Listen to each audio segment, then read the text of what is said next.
Good morning, everyone, and thank you very much for joining us for today's webinar.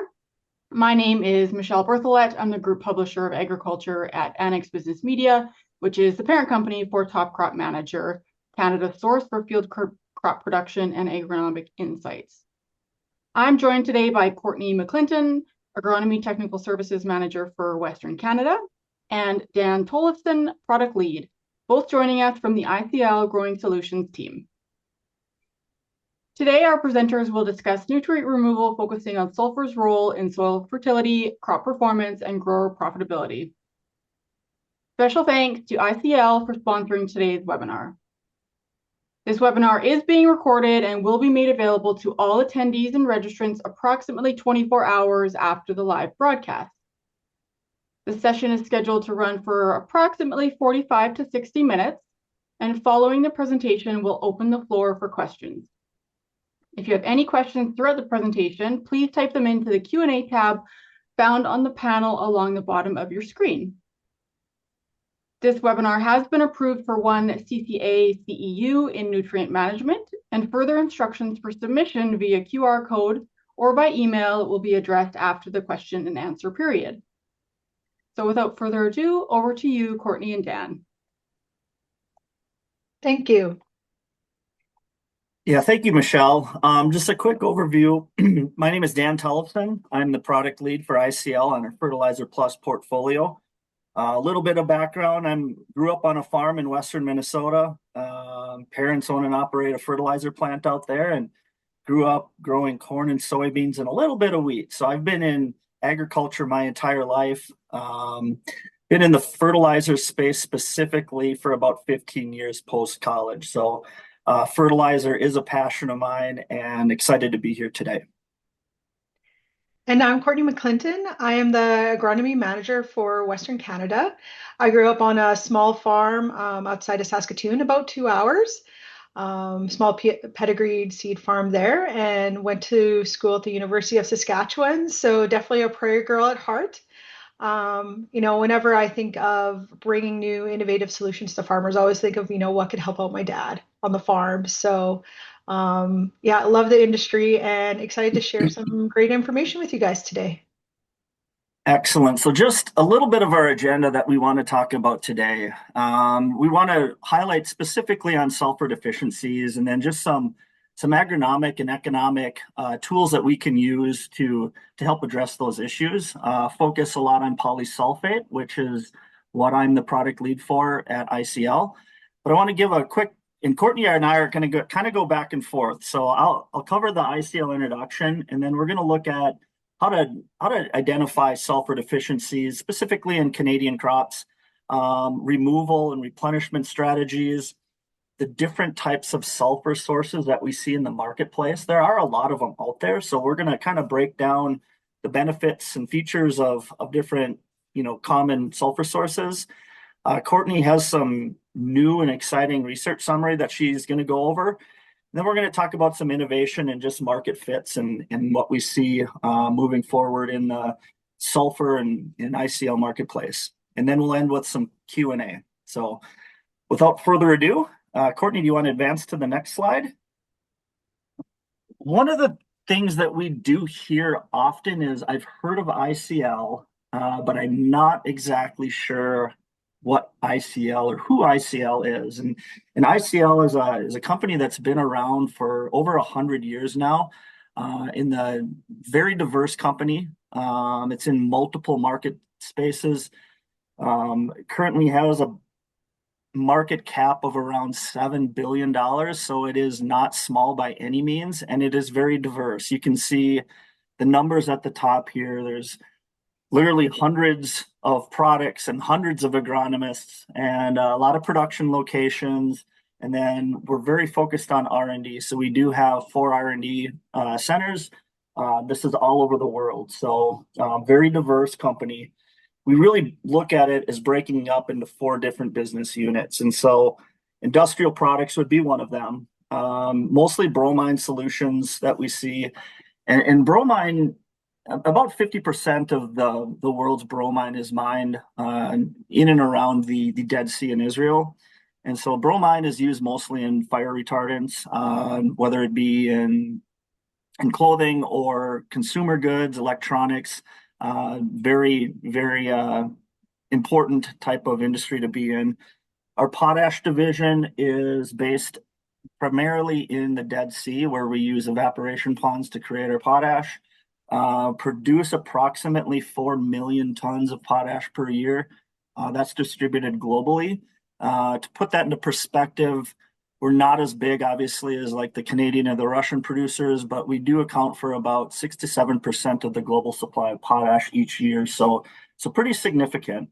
Phosphate Solutions division is, fairly diverse as well. Think triple superphosphate, but then also we have a pretty big footprint in the industrial and food applications, and even looking at batteries too. So our Phosphate Solutions is diverse in itself and provides a lot of good for products that you probably don't realize that is made by ICL. And then what Courtney and I are in is what we call the Growing Solutions, and that's really a very ag-focused division of ICL.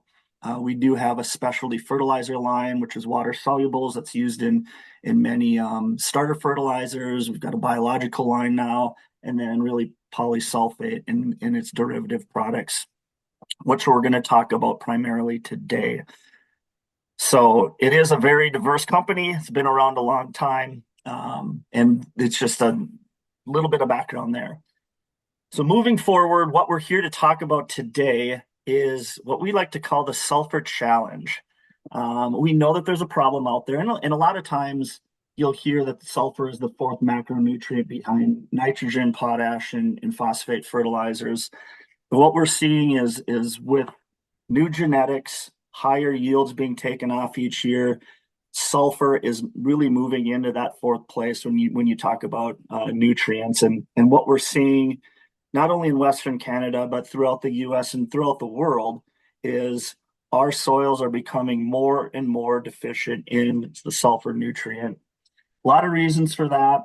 We do have, through the Clean Air Acts, reduced atmospheric sulfur.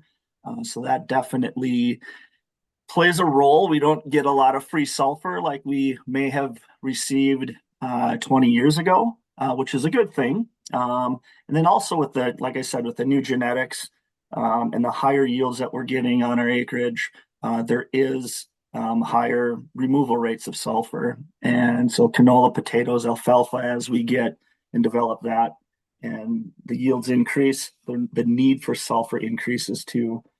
I once had a manager that explained it fairly simply. He said, modern day genetics, whether it's canola, corn, potatoes, alfalfa, wheat, are kind of like teenage boys. They just need a lot of fuel to keep going. And so we're seeing with that really some really good responses to sulfur, but also just the need to apply it into your soil fertility programs. So at this point, I think I'm going to pass it over to Courtney and to talk about some specifics. But first, we do have a poll question, and there's not a right or wrong answer here. It's just more informational than anything else. So if you can take your cursor and select one of the answers there, and the question is simply, do you consider sulfur when planning your fertility programs for next season? We do get a variety of answers here, and again, it's just more informational and kind of interesting to look at. And so if you have a second, please vote on how you consider sulfur in fertility programs. For sure. And I'll pull over the poll screen here, and we can see kind of as some numbers come in. So we already got lots of answers, which is great, but we'll give it a few more seconds here.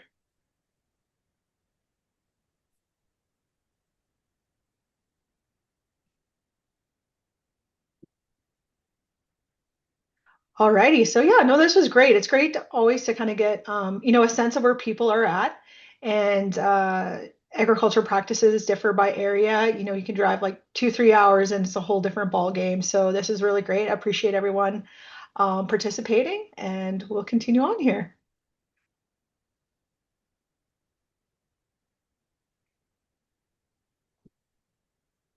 So the first panel question we wanted to discuss today was reviewing some of the common signs of sulfur deficiency and talking about some more specifics on how and when we want to apply sulfur fertilizers. So first of all, fertility is not kind of just your nitrogen and phosphorus. There's lots of other nutrients that in balance together are going to create the conditions for your most productive crop as possible. So today we're focusing on sulfur, which is vital for the formation of amino acids and proteins, and very important in photosynthesis, which directly relates to your productivity of the plant. We also have other key nutrients of magnesium, potassium, and calcium that together in balance also contribute to your plant's productivity. Looking for signs of sulfur deficiency in the field, it can be a little tricky. There's a lot of stuff out there to scout for. But early in season, we have examples of canola up here, but these symptoms would translate across other crops as well. So early in season, you would see pale or yellowing on the new growth, potentially some delayed maturity or cupped leaves. Later in the season, you would see patchy stands, thin plants, poor seed fill, and into maturity, you would see not as many seeds in your pods, extended flowering, and just not a nice, healthy looking plant.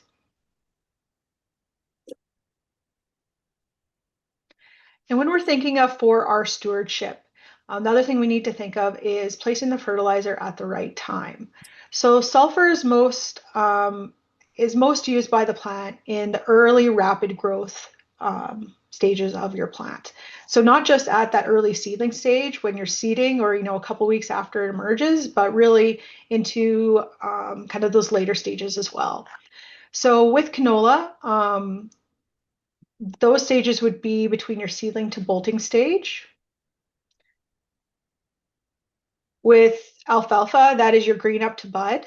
With wheat, that is your seedling to tillering. So again, not just like right after you seed, but kind of into that extended period up to kind of that reproductive stage of the plant.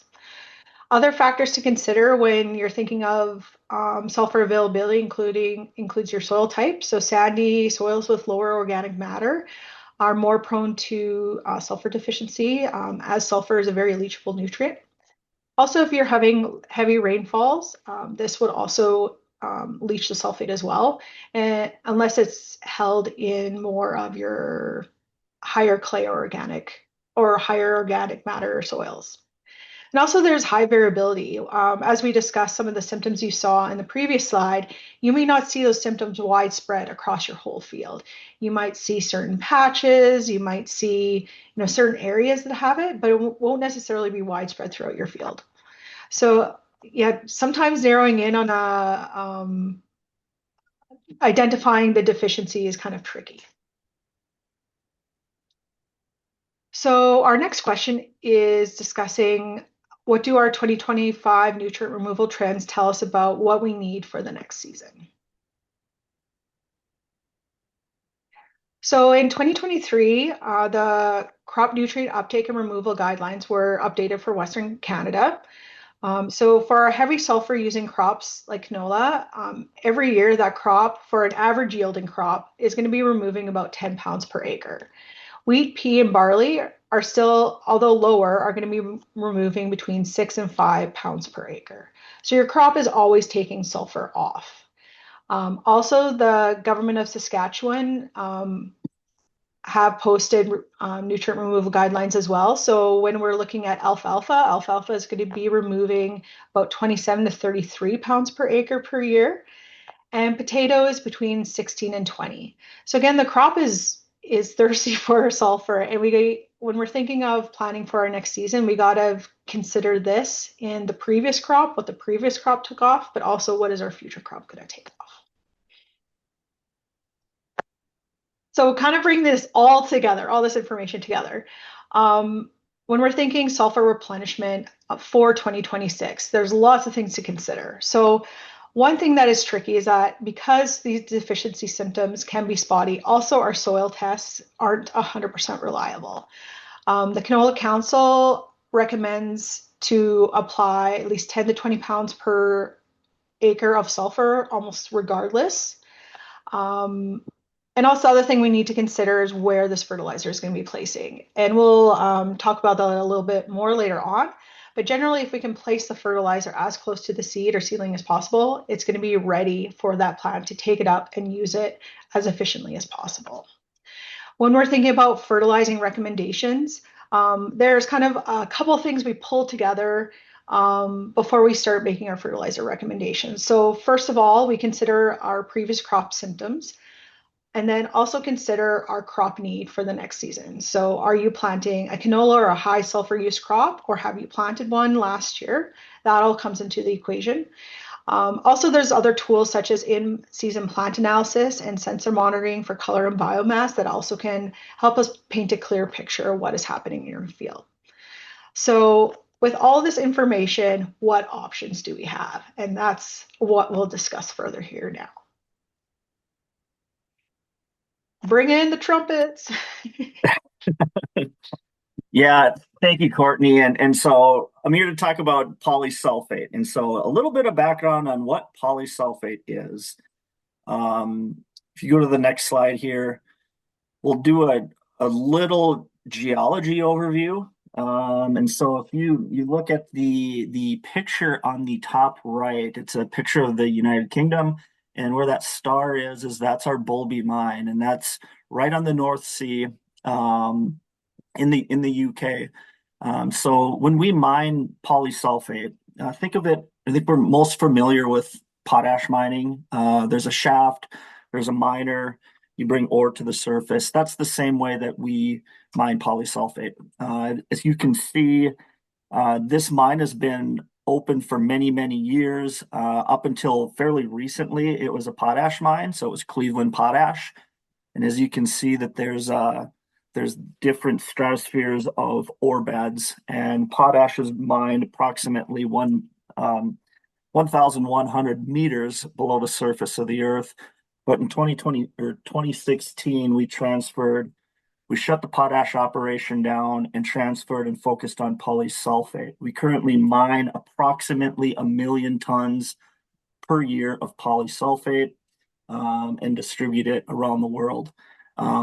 One thing to note here is polyhalite is the natural mineral.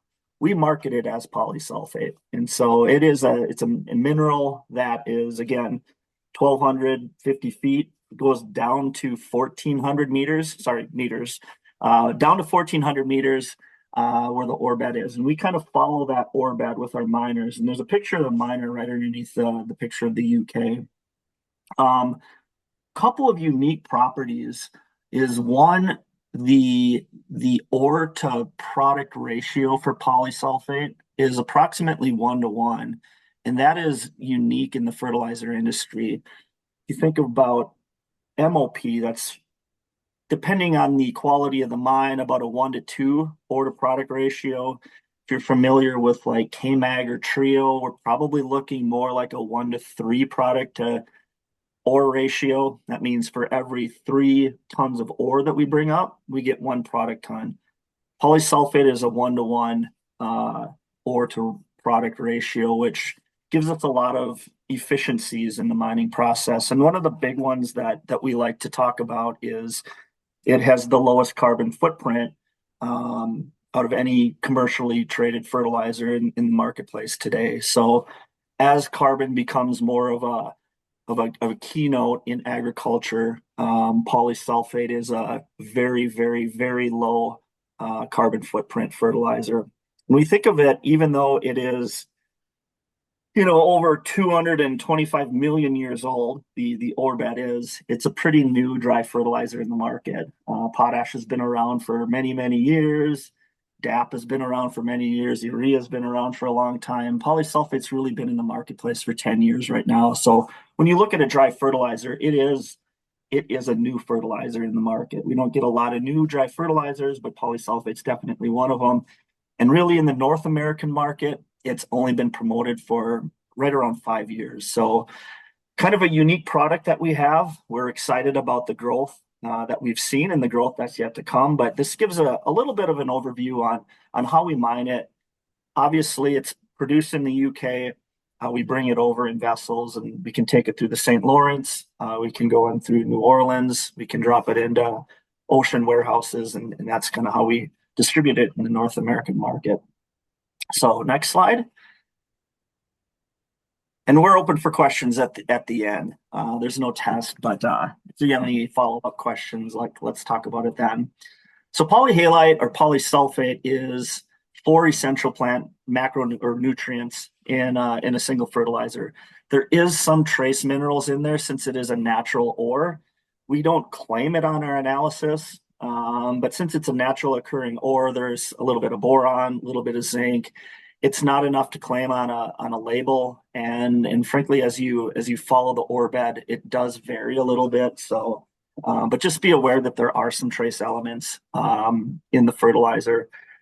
But we do claim sulfur, potassium, calcium, and magnesium in polysulfate. All of them are available in the sulfate form, so they're readily available to fill your plant's needs. Couple of highlights here that we really focus on. So low salt index, low chloride, so that correlates to seed safety. SOP would be another product that's similar to this. K-Mag Trio would be a product that's similar to that with the low salt, low chloride properties of polysulfate. Polysulfate has a neutral pH, so it does not acidify your soil.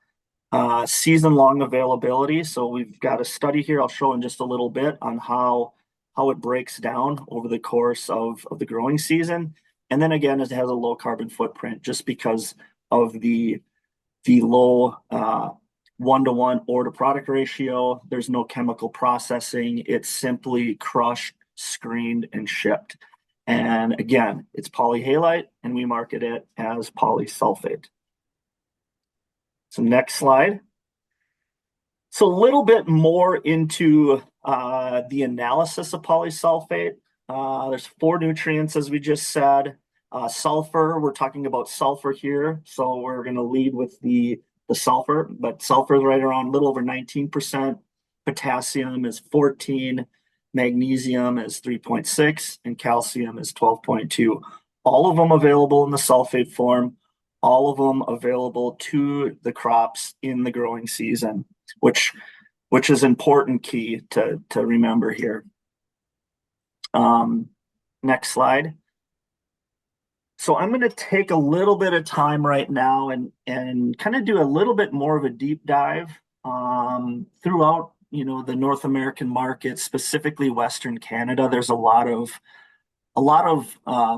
products that you can use to address sulfur issues. The most common ones that we see are ammonium sulfate, SOP, elemental sulfur, and then now with polysulfate, it's the newest and next product that we like to look at. And it's not just about the source. There's also timing, there's rate, and there's place that we have to consider. So that really gets into the 4R nutrient stewardship. So let's take a quick overview of the 4 R's.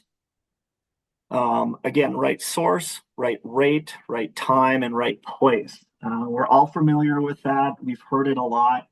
But what we want to challenge is, what is the right source? What is the right rate? How can you time your sulfur applications to meet the growing needs of your crops? And then where is it? What's the right place? Is it safe for your seed to put it in furrow? You need to broadcast it.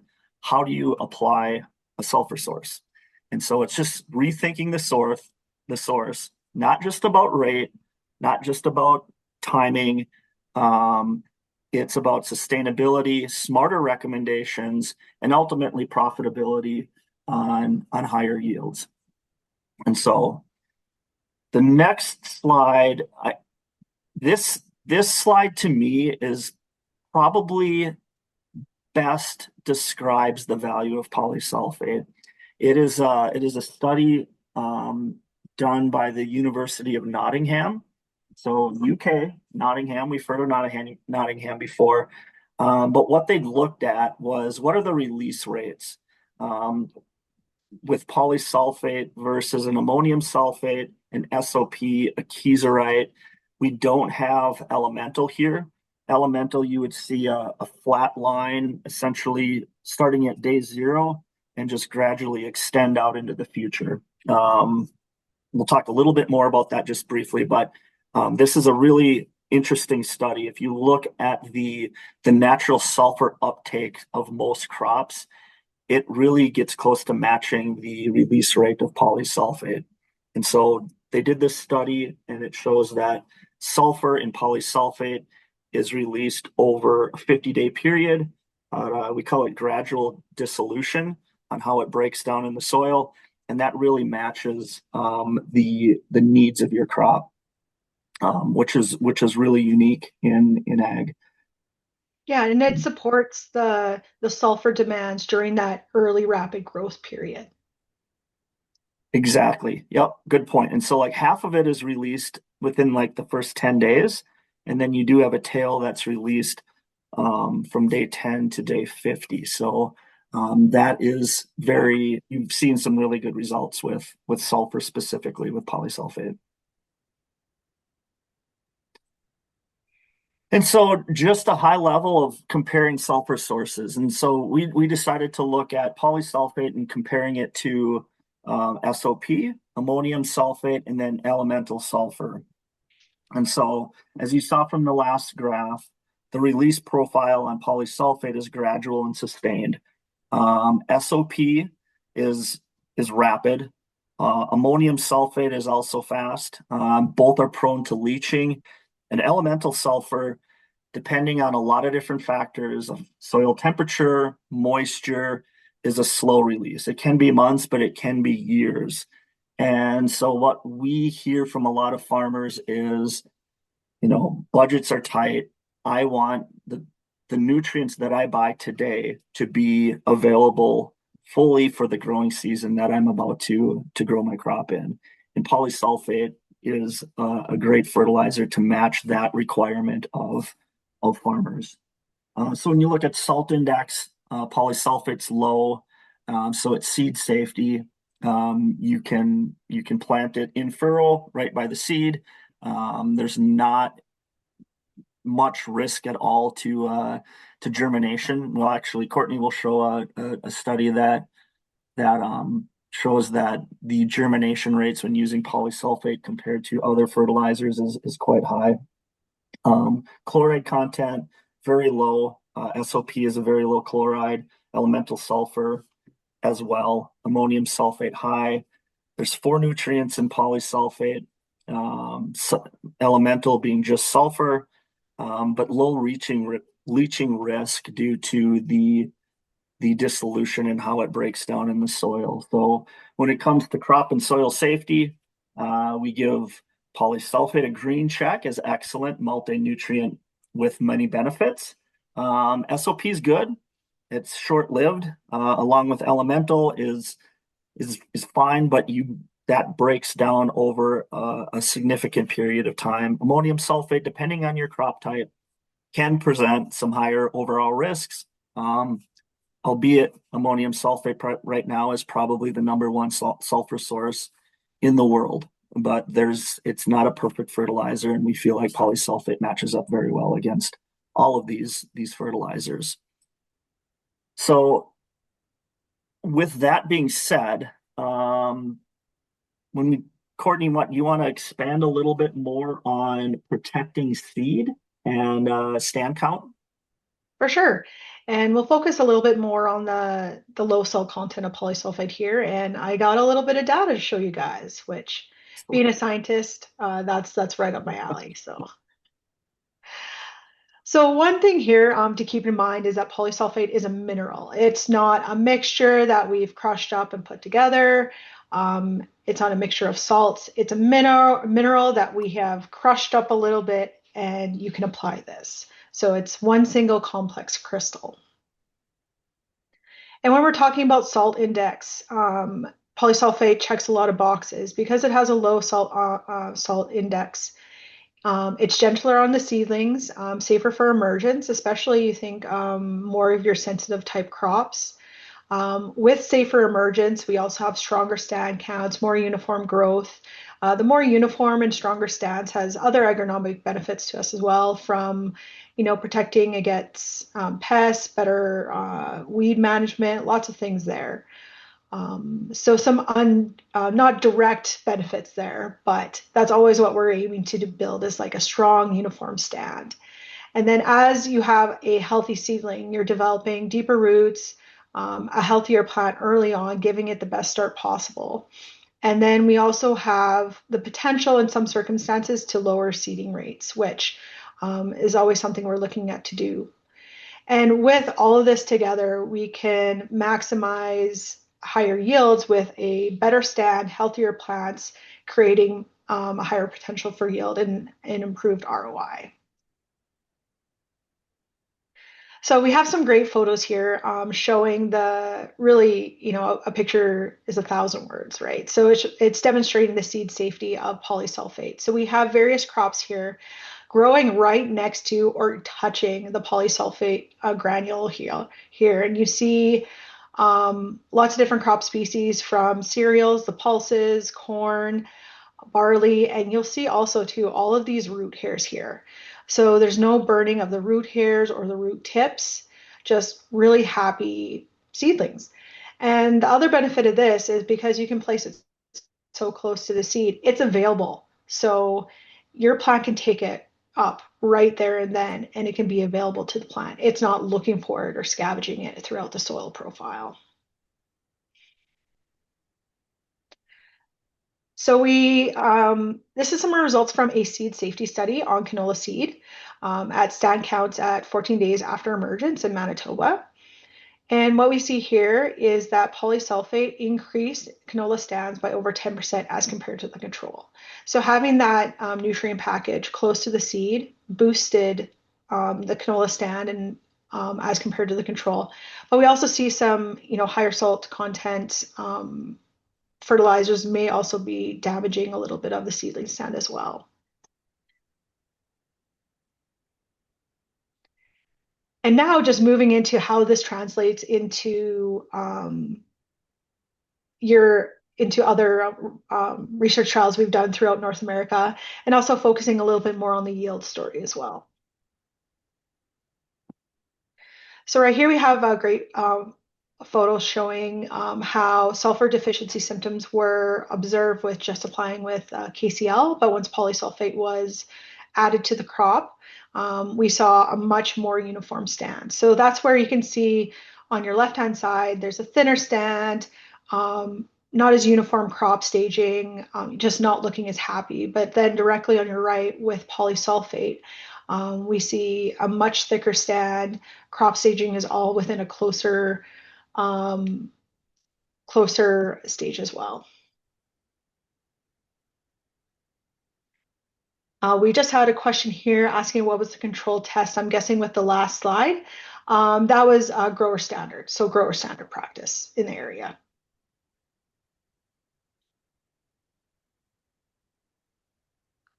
So moving on, so this is the yield data from the same trial that we had when we were discussing crop stand establishment earlier on.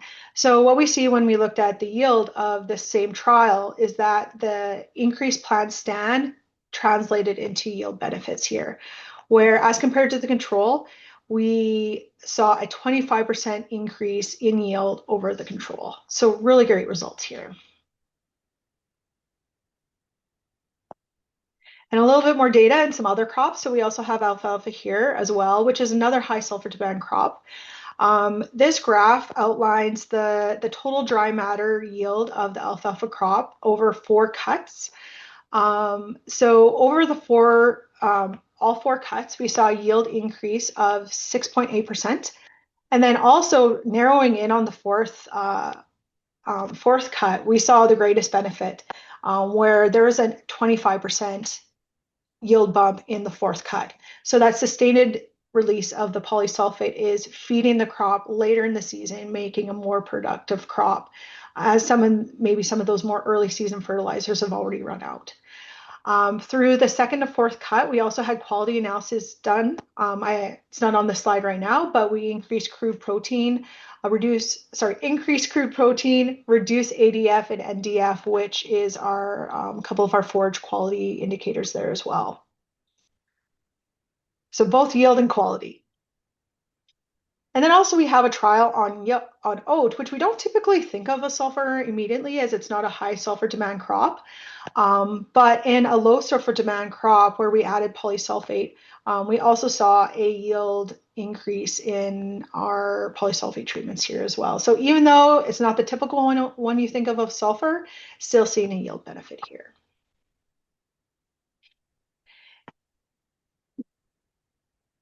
And then moving into innovation and market fit. On to you, Dan. Excellent. So we can just go to the next slide here. I want to give a little bit of background on what we do with polysulfate. And so if you remember the mining process, we mine it underground, crush it, screen it, ship it. In the natural mining process, there is undersized, so standard grade material. And what we'll do with that standard grade is we'll make polysulfate premium, and that's a uniform prill. We use that in Western Canada specifically for the use in air seeders. And so when I say uniform prill, think the shape of urea, MAP, DAP.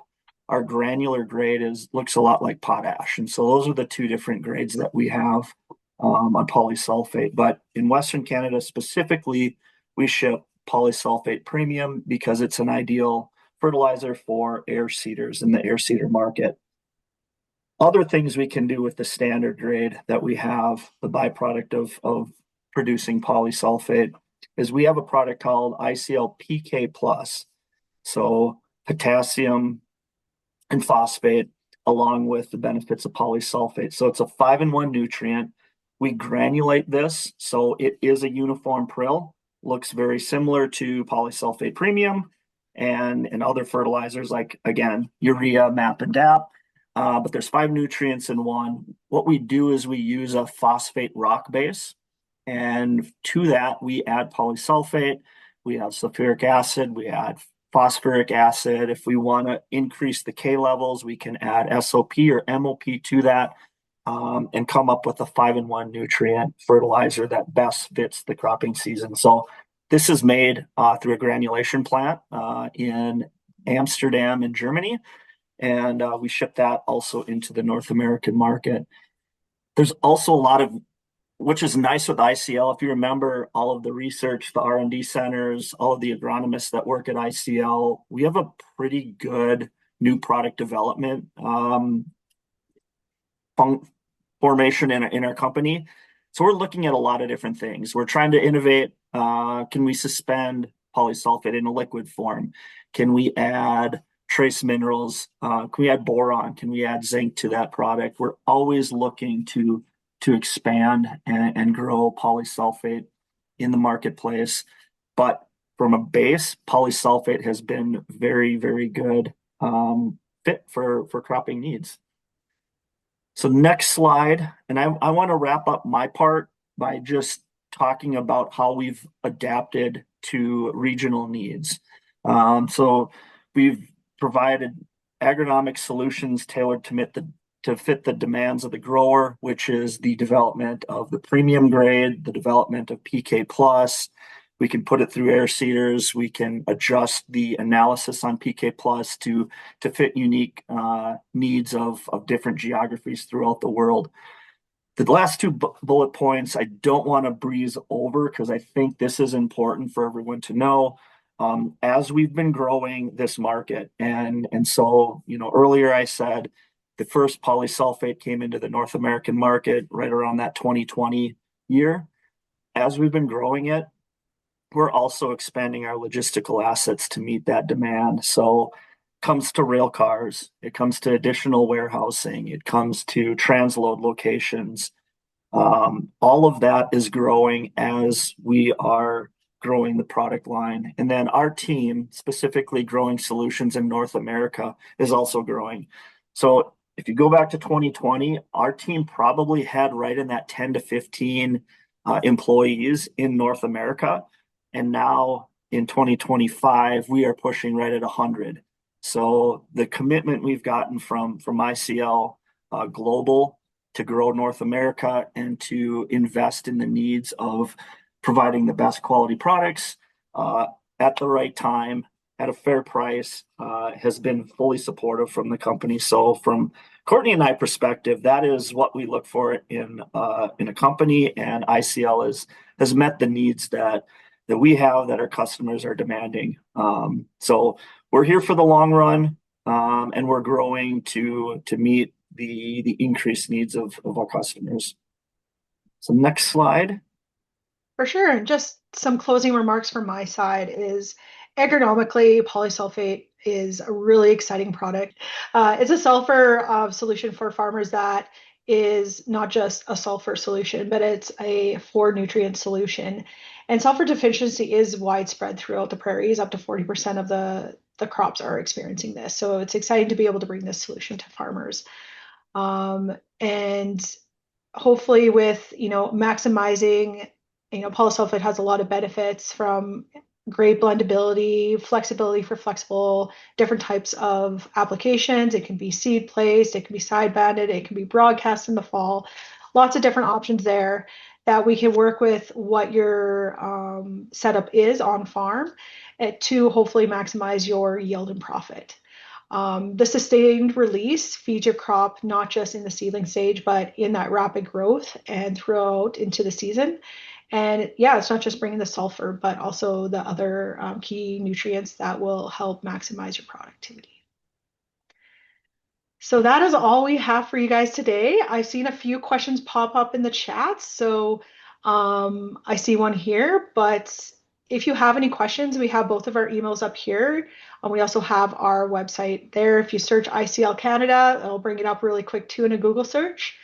And some of the studies we referenced early on about nutrient uptake by different crops, we shared in the chat as well. So there's a couple of resources for you there, but always feel free to give, contact us, and excited to talk with you more. Great. Well, thank you both very much for a great presentation. And I'd like to thank, of course, ICL for sponsoring today's webinar, making it possible. So we can dive into a few audience questions here, and then we'll bring up the QR code for those CCA credits as well. All right, so let's see here. The first question here is, lots of farmers are floating AMS on in the fall. Could you float polysulfate in the fall since it has low release? Yes. Yeah, it's a great product where you have flexible application. We see people applying it in the fall. A lot of our US farmers, this is the common practice of floating it in the fall. So that is an option for sure. Perfect. Yeah, we see significant fall application, especially in the Corn Belt in the US. We do have a marketing tagline that I like. It says fall applied, spring approved. So definitely expanded application window. Fall is a good time to put down polysulfate. Great. All right, we're seeing a few more come in here. Try and get a few in. Do you feel there's a need to increase the rate if we're going to float it on versus banding? There's a couple of factors to consider there, what type of conditions you're floating it into. So if it's a drier conditions into the fall and you're about to freeze up, like right before freeze up. I'm thinking up here in Canada, I'm in Saskatoon, like our ground's pretty much like almost frozen. So you're going to get less loss over the winter. So if you're starting your fall fertilizing earlier, you might want to go towards your higher window of a rate. Kind of depends on when you're getting out in the field. Yeah, there's some flexibility there. Dan, I don't know if you have additional from the US, for example, since that's more of the common practice in the US. Yeah, most in the US is floated on. We don't do a lot of banding, but usually generally speaking, I believe a floating rate would be a little bit higher than banding. So it's probably do a trial on it. But generally speaking, we tend to see more product applied per acre in a floating application environment. Next one here. So we spoke a lot about the sulfur. What about the other nutrients in polysulfate? Will we see benefits from calcium, magnesium? Where, when do you suspect we see that benefit? Do you have time for another webinar? Yeah, we definitely zeroed in on the sulfur message today. But in other crops such as like potatoes, the magnesium component is really important for the quality of your potatoes at the end of the season. Calcium also is really important from soil chemistry standpoint. And we can get really deep into soil chemistry on that one, but when working with your soil structure, calcium is a key component there. And yeah, like I said, lots of benefits there. And that's another part that makes polysulfate really exciting is that we're seeing not just, feeding the sulfur feeds your crop and makes it more productive. There's all these other benefits around the whole nutrient package. So let's talk more is what I'll say there. Yeah, that's great. All right, another one, and then this is actually related to Saskatchewan. So it's spring floating in Saskatchewan, okay. Will the roots access it, or does it need to be fall applied to give it time to get into the root zone? This is a bit of a follow-up to an earlier question. I think either is good. So if you broadcast it, you're going to be cutting into the field anyway. Yeah, it's always a balance. It's a great product because you have the flexibility. When we're thinking of the 4 Rs, right place, the quickest place is going to be right next to your seed. So if you have banding, that's where you're going to have your quickest interaction with it when you're broadcasting. Not it's not like right there as it was placed. But I think with the fact you're going to be broadcasting it and then cutting into the field, you're still going to be good there. Good. A couple questions in here around rates. So I know you'll kind of give your best answer here, but one is, what do you suggest as a rate for broadcasting in the fall? Another one is kind of what annual rate are we talking about in pounds per acre? This is a tough one as coming from the sulfur, there's so many variables. Our canola study there is 100 pounds per acre, I think, just off the top of my head. And we do kind of have base rates as well, kind of depending on crop and crop use. But I think it's really important to think of your soil. What type of soil are you? Dark brown, you sandier, higher clay. There's all those things to consider. And then on top of it, what your crop is going to be for the year. So, Dad, I'm not sure if we can just throw out a general rate. A lot of times we kind of with commodity crops in the West, yeah, like 200, like 100 to 200, and then kind of go from there. From a crop safety standpoint, some crops you could we're looking at applying 500 pounds per acre. There's not a concern from a crop safety with increasing your rate. It's really about meeting the nutrient needs of your crop. So, yeah, I think that's well said, Courtney. It really depends on the crop. Typically, what we see is 100 to 200 pounds per acre, depending on your soil conditions, depending on the crop. Potatoes, you're going to see a significantly higher application rate than that. But generally speaking, we'll see anywhere from 100 pounds to 200 pounds per acre. Again, depending on what crop and what soil conditions that you have. And I just wanted to let all the attendees know there are some kind of very specific questions in here. I'm going to make sure that Courtney and Dan have your contact information and they can reach out to you for a more precise answer on that and have a greater discussion there. So there's a few of these that I will leave to them to follow up on. But we've got a couple more here and then we'll start to close. What is the actual salt index and pH of polysulfate, and how much might it vary load to load? Dad? Yeah, I'm looking at my brochure here right now. Yeah, that's a technical one for you. Yeah. Oh Yeah, man, no, right? I'm just like Thanks. The chlorides are right at about 3%. And so what was the other, the pH? It is a pH neutral product. So specific pH, I don't have that information on it. It just says pH neutral. pH neutral. So that would be what, 6.5%, 7%? kind of in that range, but I've got pH neutral, and then chlorides would be right around 3%. It varies very, very just minuscule. But the guarantees are 3% or lower, and then a pH neutral. All right, so 2 more here, and then we'll turn it over to the QR code, and the rest of the questions I'll leave with Courtney and Dan. Since sulfur is a mobile nutrient, how can those of us in the sandy soils best manage it? For sure. So yeah, that's definitely more of a challenge in your sandier soils with lower organic matter, is you don't have that soil structure to kind of hold onto your nutrients to when you need it. That's a great thing about polysulfate, is that we see that gradual release even in the sandier soils. And yeah, it's a great solution for our farmers there. And how can crop rotation help in managing that sulfur availability? For sure. Not as direct as like when you think of like pulses and nitrogen, for example, where there's a high correlation. But generally, when you're considering your rotations, what are you planting last year? What are you planting this year? Did you plant a high sulfur demand crop last year? You're planting a high sulfur demand crop this year. You're going to be depleting those, like regardless of the crop you're planting, you're depleting what's already there.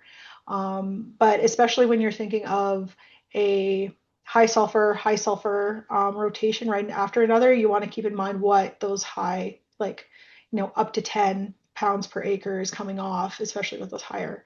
Another thing with polysulfate, we have not just the sulfur component, but we have the full nutrient package. So, and with the gradual release, we're feeding not only the plant, but the soil microbiome throughout the season as well. So a healthier soil is going to be a happier soil, and that's going to help your crop remain productive throughout the year as well. Perfect. Thank you both. Are there any other questions that you see have come through that I've missed that you'd like to run through live? No, I think if nothing more from my side, I think if definitely send those more specific questions our way, and we can definitely provide a little bit more information on some of those more specifics. Perfect. All right. So again, thank you everybody for joining us. Before we wrap up today, here is your chance to collect one CCA CEU in nutrient management. I believe my colleague's going to share the QR code there on the screen.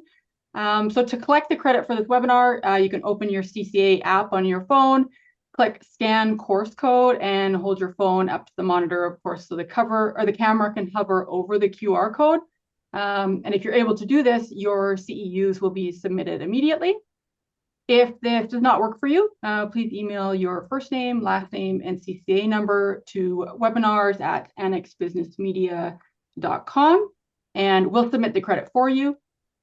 A follow-up email will be sent out within 24 hours that holds the recording of the webinar and our email address for any feedback, questions, or to submit your CCA information. And so thank you again, Courtney and Dan, and thank you everybody for taking the time to join us today. And don't forget to visit topcropmanager.com to stay connected. Have a great rest of your day, everyone. Thank you so much. Thank you.